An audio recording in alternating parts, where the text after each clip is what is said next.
നമസ്കാരം, എല്ലാവർക്കും പുതിയൊരു വീഡിയോയിലേക്ക് സ്വാഗതം. 2024 ജനുവരി 15 നടക്കുന്ന ഇന്ത്യ വിസസ് ഖത്തർ മത്സരത്തിൻ്റെ ഫൈനൽ സ്ക്വാഡിനെ കോച്ച് ഇഗോസ്റ്റി മാച്ച് പ്രഖ്യാപിച്ചിരിക്കുകയാണ്.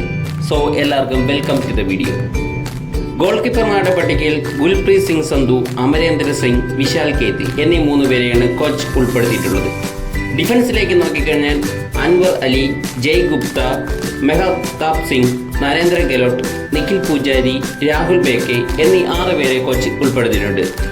മിഡ്ഫീൽഡിലേക്ക് വന്നു കഴിഞ്ഞാൽ Anirudh Thapa, Brandon Fernandes, Edmund, Jackson Singh, Lallianzuala Chhangte, Liston Colaco, Mahesh Singh, Nandakumar Sekar, Malayali താരമായ സഹൽ അബ്ദുൽ സമദ്, സുരേഷ് സിംഗ് വാങ്ചം എന്നീ 10 പേരെ ഉൾപ്പെടുത്തിയിട്ടുണ്ട്. സുനിൽ ഛേത്രിയുടെ അഭാവത്തിൽ സ്ട്രൈക്കർമാരുടെ പൊസിഷനിൽ മൻവീർ സിംഗ്, റഹീം അലി, വിക്രം പ്രതാപ് സിംഗ്, പുതിയ താരമായ ഡേവിഡിനെയും ഉൾപ്പെടുത്തിയിട്ടുണ്ട്. അതിനെതിരെ എന്തായാലും നല്ലൊരു പ്രകടനം നടത്താൻ ഇന്ത്യൻ ടീമിന് കഴിയട്ടെ എന്ന് പ്രാർത്ഥിക്കാം.